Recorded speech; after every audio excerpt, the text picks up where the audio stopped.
부성교회가 소속되어 있는 교단은 대한예수교 장로회 합동교단 소속입니다.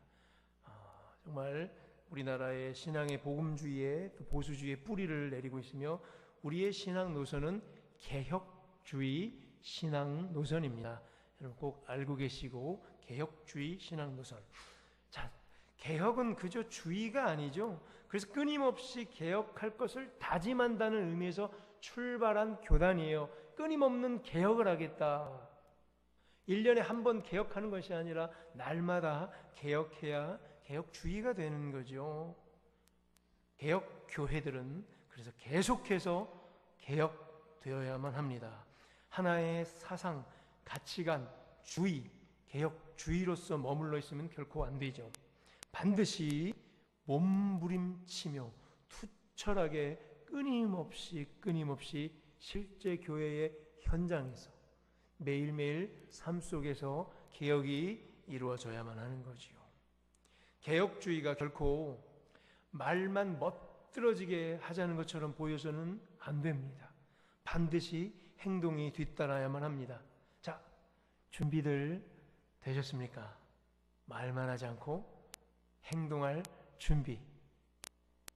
말한 것만큼만 다 실천했으면 한국 교회가 이만큼까지 썩어 문드러지지 않았겠지요.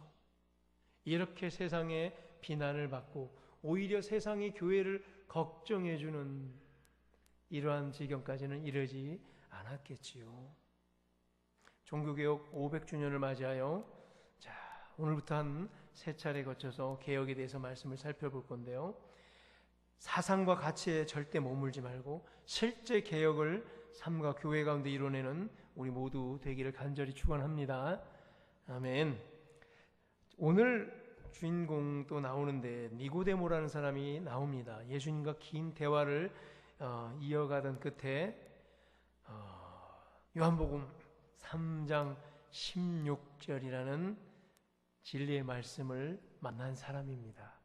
요한복음 3장 16절 우리 한번 읽어보겠습니다. 하나님이 세상을 이처럼 사랑하사 독생자를 주셨으니 이는 저를 믿는 자마다 멸망하지 않고 영생을 얻게 하려 하심이라. 아멘. 한 번 읽어서 아쉽죠? 이 말씀은 우리 한번 두 번, 한번 암송에서도 한번 읽어볼까요? 하나님이 세상을 이처럼 사랑하사 독생자를 주셨으니 이는 그를 믿는 자마다 멸망하지 않고 영생을 얻게 하려 하심이니라. 아멘. 정말 많이 들었었죠. 우리가 암송 9절에 이 9절 빠지면 섭섭하죠. 이 말씀이 누구랑 대화하던 끝에 나왔냐면 니고데모. 니고데모는 큰 역할을 한 거죠. 이 사람이 누군지를 좀 살펴보고자 원하는데, 오늘 니고데모는 오늘 이 말씀 붙잡고 그냥 완전히 인생이 뒤바뀌어 버린 사람이에요. 유대인으로서 전통에 그냥 꽉 매여 있는 이 사람이 완벽하게 개혁의 중심에 선 인물 중에 하나인데요. 니고데모 오늘 밤중에 예수님을 찾아갔다고 그러죠. 1절에 2절에. 왜 밤에 찾아갔을까요? 누가 볼까 봐죠. 들키면 안 되니까. 그래서 몰래 밤늦은 시간에 찾아갑니다. 그는 또 누구예요? 1절에서 보니까 바리새인이죠. 자, 우리 바리새인 직역계들 많이 들어서 해도 선입견이 있다고 그랬잖아요. 바리새인 하면 뭐야? 나쁜 놈. 에이, 죽일 놈. 그렇죠? 이런 우리 선입견이 있잖아요. 바리새인이에요. 바리새인들은 구약에 있는 전통을 솔직히 너무나 엄격하게 보수적으로 복종하며 지켰던 사람들이죠. 구약의 말씀을, 전통과 유전과 유산을, 그래서 하나님의 말씀과 거의 동등한 지경까지 취급하게 됐던 자들입니다. 오히려 너무나 지나치게 보수적이었죠. 전통에 완전히 사로잡힌 자들. 저 뒤에 나중에 마태복음 23장에 보면 예수님한테 크게 야단맞죠. 6번이나 반복돼서 저주를 받을 때 화 있을진저 외식하는 서기관들과 바리새인들이여 라고 6번 반복해서 책망받았던 그 바리새인들, 화 있을진저. 그리고 마태복음 3장 7절에 보면은 이 사람들 가지고 뭐라고까지 예수님이 욕을 해요? 성경에 예수님도 욕하죠. 욕한 장면이 있어요. 뭐라고? 예이 독사의 자식들아, 누가 너희를 가르쳐 임박한 진노를 피하라 하더냐. 독사의 자식들아. 예수님께서 바리새인들을 가리켜 그렇게 욕을 했던 사람이에요. 니고데모는 또 누구죠? 바리새인인데다가 1절에서 보니까 유대인의 지도자라고 합니다. 유대인종의 리더예요. 유대인들의 스승이고 유대인들을 가르치는 사람이라고. 나중에 저 10절을 보면 이스라엘 선생이라고까지 나와 있어요. 선생님이에요. 유대인들 중에 리더며 또 그들을 가르치는 선생이에요. 구약 성경에 능통하고 정통한 자고 뼛속까지 바리새인이며. 자, 이 사람, 그런데 요한복음 19장을 제가 한번 보면요, 나중에 뭐 적어두셨다가 보시든지요. 요한복음 19장에 오면 예수님이 십자가에 달려 돌아가시잖아요. 요한복음 21장까지니까 19장이면 분명히 예수님 십자가에 달려 죽으시고 이제 이때예요. 요한복음 19장. 거기에 이 니고데모가 다시 등장하죠. 어떻게? 19장에서 예수님께서 십자가에 달려 돌아가셨을 때 예수님의 장례식을 준비한 사람이요, 장례식에 담대히 나와서 엄청난 헌신과 또 모든 것을 다 동원합니다. 몰약과 침향 섞은 것을 100근을 헌신해서 장사할 준비를 했다고 합니다. 어떻게 100근에 해당하는 향품을 드릴 수 있었을까? 왕이 죽었을 때 쓰는 향품보다 훨씬 많은 향품이었다고 합니다. 즉 유대인의 최고 지도자였던 니고데모가 자기의 모든 것을 다 털어 한 방에 예수님의 죽으심을 기리며 향품을 드린 거죠. 장례를 치르는 거죠. 인생 그냥 거기다가 다 넣어버리는 거죠. 오늘 본문에서는 남의 눈치를 보고 들킬까봐 남의 몰래 찾아왔던 이 니고데모가 요한복음 끝부분에는 십자가 앞에 당당히 나와 커밍 아웃, 자기 정체를 노출하고 드러내고 있습니다. 내가 그리스도인이다. 내가 바로 예수 그리스도의 제자다라고 많은 유대인들이 보는 앞에서 자기 자신을 드러냅니다. 이제 이 사람 끝장난 거죠. 유대인으로서는 엄청난 희생이 따르겠죠. 예수의 도를 따르는 자로 밝혀졌죠. 동족에게 배척당할 것이고 앞으로 닥치게 될 수많은 불이익을 감수하면서까지 예수님의 장례식에 완전히 헌신했어요. 유대인들의 미움을 샀겠고 산헤드린 공회의 거센 핍박과 징계를 각오해야 됐지요. 그러나 니고데모는 예수님의 제자였음을 지금까지 두려워 숨겨오면서까지 그러나 진짜 제자였고 진짜 오늘 요한복음 3장 16절 멸망치 않고 영생을 얻을 것이다, 다시 거듭날 것이다, 영생을 확인한 이 니고데모, 끊임없는 개혁을 통해서 유대의 전통이었던 이 바리새인의 모든 장벽을 다 깨고 오늘 예수님께 완전한 헌신을 한 사람입니다. 완벽한 개혁을 이루어낸 자여, 어찌 이게 가능했겠습니까? 질문을 드립니다. 왜 니고데모는 이렇게 할 수 있었을까? 거듭남과 영생에 대해서 믿는 자마다 멸망치 않고 믿는 자마다 멸망치 않고 영생을 얻는다라는 복음의 진리에 대해서 깨달았고, 요한복음이 3장에서 오늘 저 19장까지 지나가는 모든 동안 고민을 했던, 약 3년간 고민을 했던 니고데모, 진심으로 예수 그리스도를 영접했기에 그리고 매일매일 개혁했기에 그 요한복음 19장의 결론이 이루어진 거죠. 예수님께서는 밤늦 찾아온 니고데모에게 천국에 들어갈 수 있는 방법을 설명해 주고 계십니다. 3절을 보시면 하나님 나라를 볼 수 없느니라. 하나님 나라를 어떻게 본다? 하나님 나라를 본다는 얘기는 천국에 간다는 얘기예요. 다시 바꾸면 구원을 얻는다는 얘기예요. 또 다른 말로 니고데모도 알고 있듯이 영생을 얻는다는 얘기가 같은 말인 걸 너무나 잘 알고 있었어요. 5절에 봅니다. 5절 끝에 하나님 나라에 이번에는 들어갈 수 없느니라. 하나님 나라에 어떻게 들어간다? 천국에 들어간다. 영생을 얻는다. 구원을 얻는다라는 이 얘기입니다. 예수님께서는 오늘 니고데모와 대화 가운데 계속해서 어떻게 하면 구원을 얻을 수 있는가, 참 구원의 길에 대하여 설명을 너무나 자세하게 해주고 있는 장면이죠. 이렇게 자세하게 설명을 해주고 있어요. 어린애한테 설명해 주시 니고데모에게. 박사 출신이었겠죠. 니고데모 교수 아닙니까? 유대인들 사내공회, 그 사내들인 공회에서 강의하던 자예요. 유대인들의 선생 교수예요. 이 사람에게 어린애처럼 설명해 주면서 너무나 지독하게도 자세하게, 그래서 오늘 성경책에 보면 3장에 쭉 빨간 글씨로 예수님께서 자세히 설명하고 있는 걸 볼 수 있습니다. 나중에 더 자세하게 한번 우리가 집에 가서 읽어보시면서 묵상했으면 좋겠는데요. 이 니고데모는 그런데 반응이 어떻죠? 3절에 예수님께서 이렇게 해야 하나님의 나라를 볼 수 있다는 얘기죠. 즉 이렇게 하지 아니하면 하나님의 나라를 볼 수 없다. 뭐예요? 거듭나지 아니하면 볼 수 없다. 즉 거듭나야만 하나님의 나라를 볼 수 있다는 얘기죠. 거듭난다. 다시 태어난다. 중생하다. 그렇죠. regeneration, 중생, 거듭남, 다시 조성되다. 이렇게 돼야 하나님의 나라를 볼 수 있다는 얘기예요. 여러분 다 이해했어요? 3절의 예수 그리스도의 말씀을.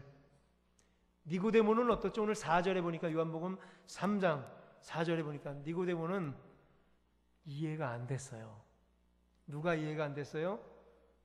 유대인의 교수, 이스라엘의 교수 선생이, 최고 지도자, 최고 엘리트, 구약을 달달 꿰고 있던 니고데모가 이해가 안 돼요 라고 하면서 4절에 뭐라고 말합니까? 니고데모가 3절에 예수님의 설명을 듣고 네 그렇군요, 잘 알겠습니다, 이 구약에 이렇게 연결이 되는군요, 감사합니다, 이 반응이 아니죠. 어떤 방식인지 도무지 모르겠다고 솔직하게 답합니다. 이스라엘의 선생이었고 유대인의 지도자인 니고데모가 말이지요, 유대인들을 가르치는 선생이었고 모세의 율법을 그토록 연구했는데도 잘 모른다는데요. 바리새인으로서 실제 영생을 믿었던 니고데모, 구약 모세의 율법과 선지서의 말씀을 그토록 귀중하게 여겼으며 보수적으로 유대 전통을 지켜왔는데도, 오늘 즉 신앙생활 이렇게 많이 해왔는데도, 예배를 숫단에 드려왔는데도 못 알아듣겠다는 거예요. 뭐를? 거듭남에 대해서 예수님의 설명이 이해가 되지 않는다는 거예요. 예수님께서 소개시키는 구원의 길에 대해서 도무지 이해가 되지 않습니다. 여러분은 어떻습니까? 이해되십니까? 니고데모도 잘 모른다는데요. 우리는 잘 이해하고 있는지요? 4절에서 니고데모가 묻고 있는 질문은 사실 우리가 모두 동일하게 묻고 싶은 거 아니었어요? 솔직하게 가자고요. 종교개혁 500주년 앞에서 여러분들 이 말씀 이해하십니까? 거듭나야 영생을 얻을 수 있다. 거듭나야 영생을 얻을 수 있다. 말은 가볍게 쉽게 할 수 있죠. 도무지 이해가 되지 않는 건 마찬가지 아닙니까? 솔직히 말해보세요. 솔직히 이해되세요? 솔직히 이해됩니까? 어려워요. 이해되는 척하고 우리도 있는 거잖아요. 권사님, 안수 집사님들 이해되는 척하고 영생을 거듭난, 이해 안 돼요. 저도 이해 안 돼요. 닦아놓고 가자고요. 니고데모가 오늘 묻고 있는 거예요. 정면 도전하고 있는 거예요. 오늘 이해됐는가? 구원의 확신이 있는가? 영생에 대한 확신이 있는가? 무슨 느낌입니까 이게? 눈물입니까? 어떤 감정 상태입니까? 이해된 거예요? 울면 영생 얻는 거예요? 울음이 대수예요? 우린 그저 이해되고 있는 척 앉아 있는 거죠. 니고데모처럼 물어보려니 좀 창피한 것 같고, 내가 좀 무지를 드러내는 거, 내가 장로인데 이거 물어봐야 되나?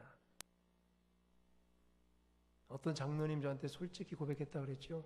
우리 교회 말고, 목사님 제가 장로를 20년 동안 장로를 했는데 나 구원의 확신이 없습니다. 어떡하죠 이거? 어떻게? 니고데모의 질문 앞에 솔직해질 필요가 있다는 거죠.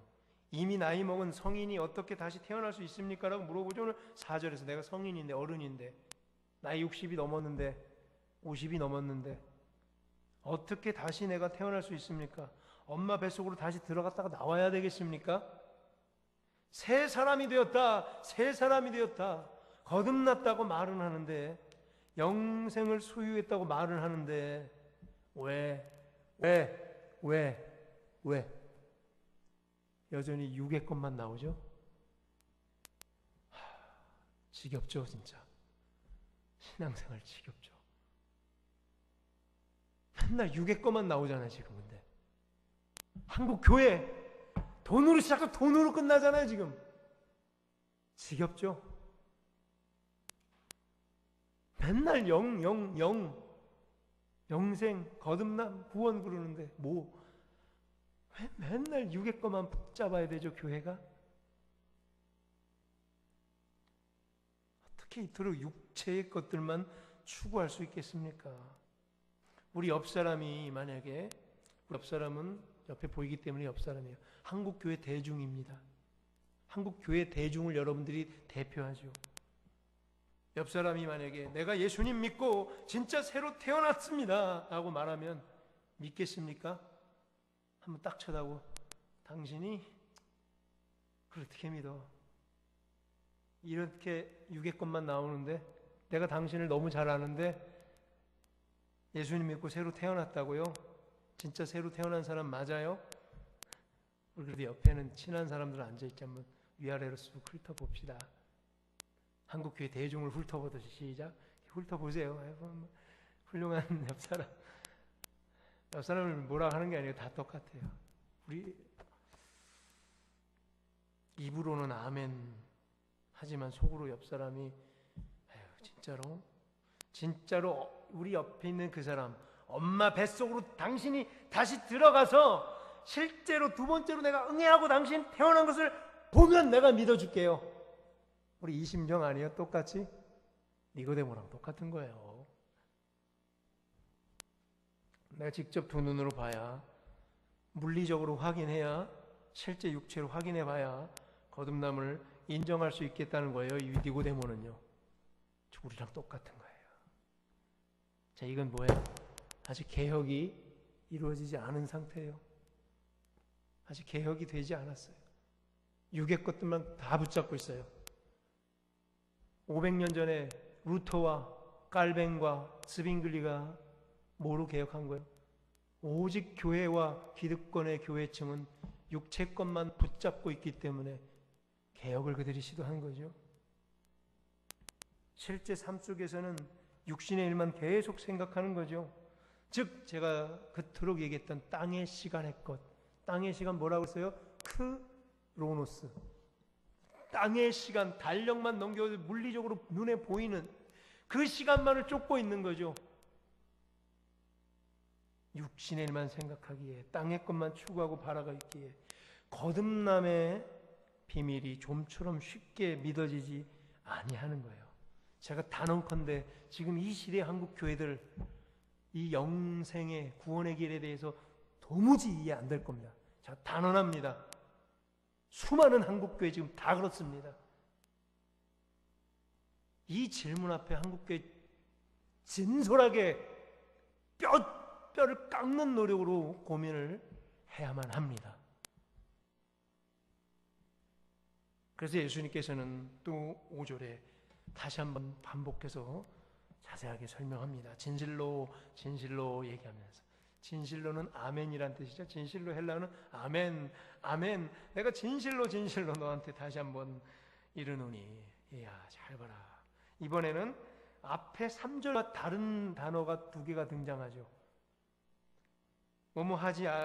거듭나지 아니하면, 나지 아니하면 하나님 나라에 이번에는 들어갈 수 없느니라 라고 말하면서 앞에 뭐가 덧붙여지죠? 물과 성령으로 거듭나야 한다고 해요. 자, 이제 질문을 드립니다.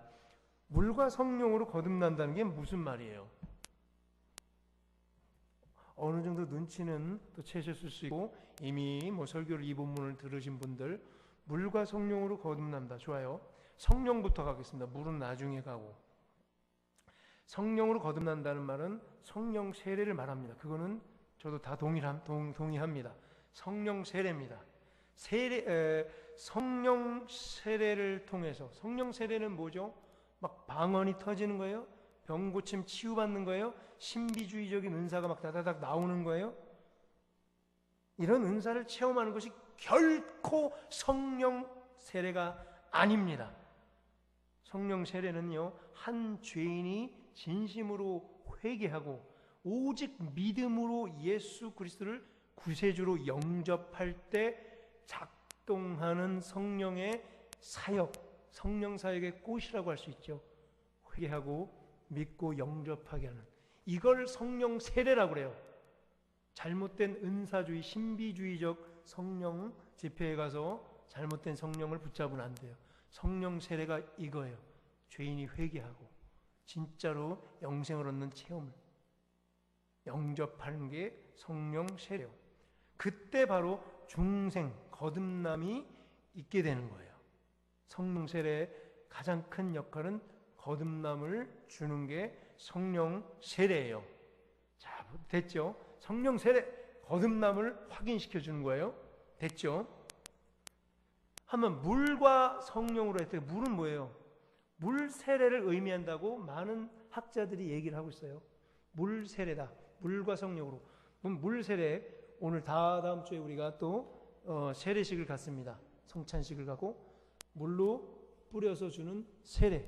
침례교는 물에 풍덩 빠뜨려 꺼내는 침례. 자, 물 세례를 하면은 구원 받습니까? 제가 단도직입적으로 물어봅니다. 내일 다음 주에 있을 세례식을 받으면 구원 받습니까? 천만의 말씀이죠. 상징이죠. 구원은 이미 그 사람 이미 받은 거죠. 구원의 확신은 그 성령 세례를 주는 거죠. 또 구원의 확신 없을지도 모르죠. 성령 세례 주는데 그걸 제가 어떻게 알겠습니까? 울면 확인하는 거예요. 울었네, 눈물 흘리네, 이 사람 구원의 확신 있어, 이거예요? 아니잖아요. 제가 또 어떤 주의자예요? 눈물은 결코 믿지 말아라고 하는 사람 아니에요. 눈물은 저는 절대 안 믿습니다. 특히 여인의 눈물. 울지 마세요. 괜히 담대하세요.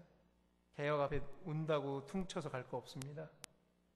자, 그럼 물 세례는, 이게 물 세례를 말하는 거.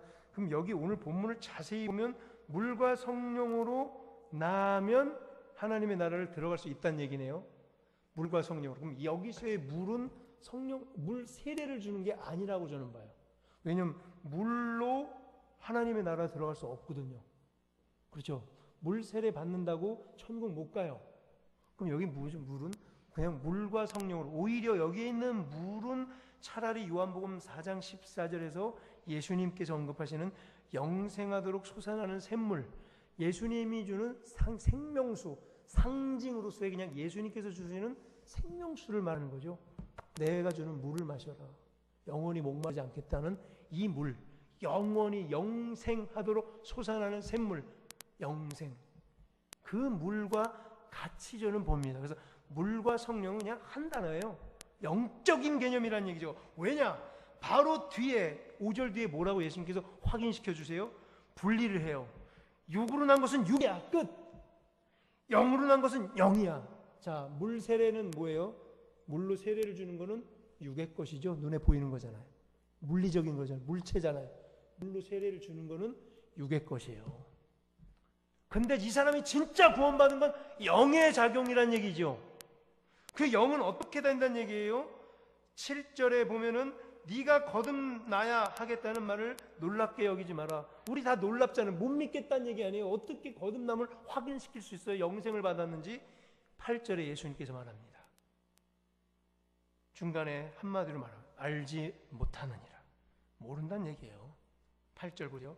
그래서 바람이 어디서 부는지 알 수 있어요? 모르죠, 아무도. 그래서 영의 작용은 모른다는 거예요. 절대로. 영의 것을 아는 것처럼 물리적으로 가는 것 다 이단입니다. 그럼 영의 것은 몰라야 맞아요. 그게 모른다는 얘기예요. 내가 구원받았는지, 옆 사람 구원받았는지 하나님과 당신 자신만 아는 거죠. 구원의 확신. 그래서 확신이라고 그러고 믿음이라고 해요. 자, 여기서 작동하는 건 뭐예요? 이제 믿음이에요. 그래서 이제 중요한 건 뭐예요? 믿음입니다. 믿음. 15절에 뭐래요? 그래서 그를 믿는 자마다. 답이 없어요. 믿어야 되는 거예요.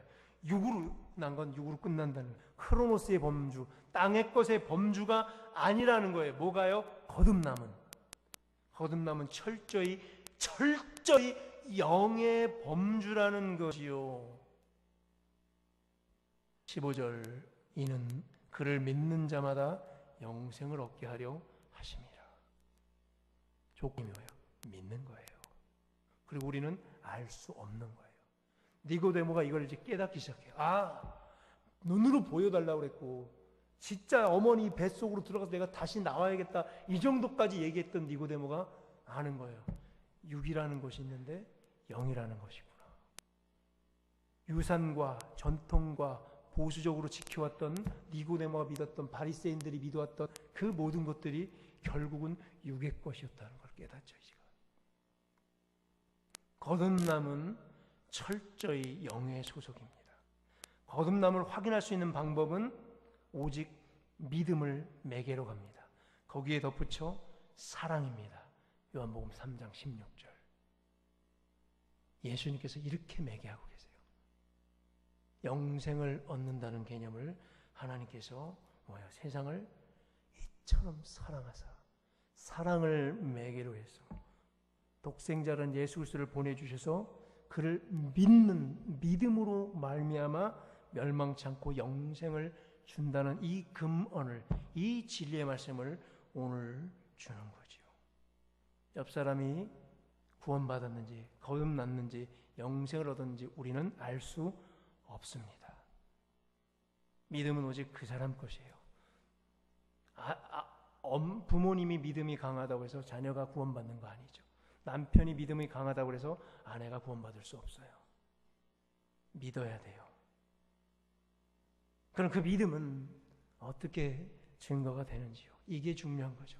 그래서 믿음이 실체화될 수 있도록 예수님께서 수차례 또 말씀을 하셨죠. 믿음을 보여내야 되죠. 누구처럼요? 오늘 니고데모처럼. 진짜 믿음으로 거듭난 사람, 영생을 가진 사람은 개혁이 됩니다. 개혁이 됐는지요?